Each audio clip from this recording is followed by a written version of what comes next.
Bonjour très chers amis de Phasmatics. Aujourd'hui, système d'équations linéaires avec deux inconnus. Qu'est-ce que c'est que ça? Comment est-ce qu'on pourra trouver les solutions, etc. On va introduire ce sujet aujourd'hui et dans d'autres vidéos, nous allons voir comment faire. Allons-y. Tout d'abord, il faut savoir qu'est-ce que c'est que deux inconnus. Jusqu'à maintenant, on avait résolu équation avec une seule inconnue, avec le x. Mais qu'est-ce qui se passe si par exemple j'ai x plus y égale 0? Eh bien, il faut trouver deux nombres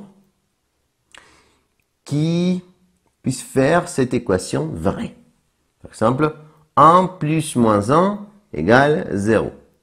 2 plus moins 2 égale 0. 3 plus moins 3 égale 0. Et on se rend compte que si nous avons une seule équation avec plusieurs inconnus, nous aurons un nombre infini de solutions pour cette équation. Et comment savoir quelles sont les solutions? Comment les représenter? Normalement, on va faire le graphique de cette équation. Jusqu'à maintenant, on ne sait pas comment faire un graphique, mais je vais vous montrer que ce graphique nous donnera une série de points qui font cette équation vraie. Par exemple, 0, 0. 0 plus 0, c'est 0. Parfait, c'est vrai. 1 avec moins 1. 1 plus moins 1, c'est 0. Parfait. Moins 1 avec 1. Moins 1 plus 1, c'est 0.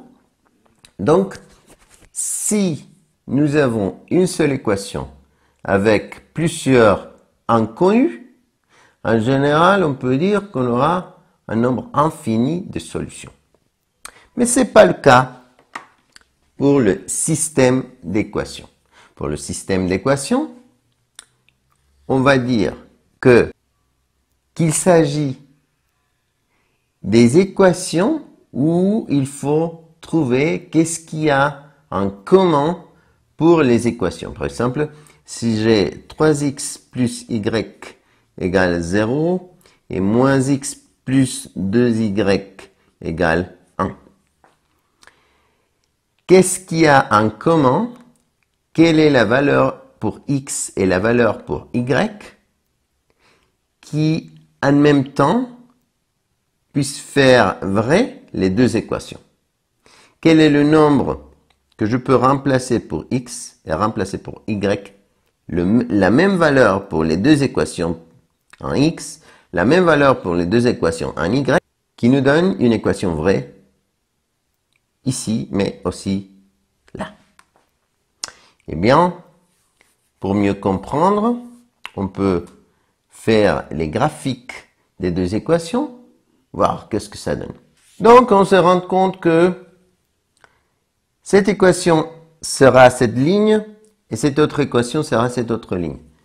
Quel est le point commun pour les deux équations? Eh bien, il est là, donc la solution du système sera la valeur de x de cette coordonnée, la valeur de y de cette coordonnée, d'une telle façon que si je remplace le x en même temps et le y en même temps, les deux équations seront vraies.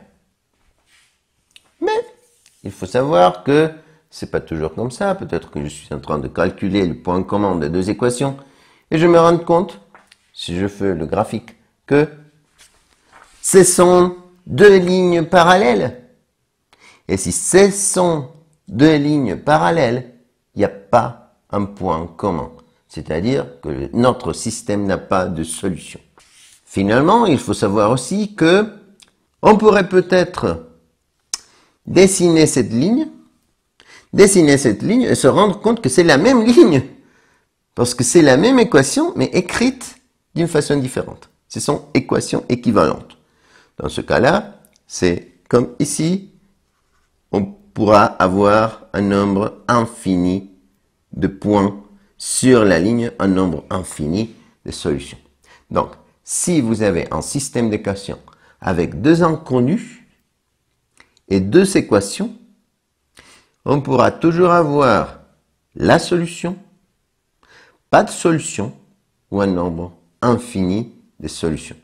Peut-être on fait le graphique, peut-être on ne le fait pas, mais lorsqu'on sera en train de calculer, on le verra dans une prochaine vidéo, on se rendra compte que nous avons ce cas-là, un autre cas, ou peut-être le dernier cas. Merci beaucoup de votre attention, à une prochaine vidéo. Au revoir.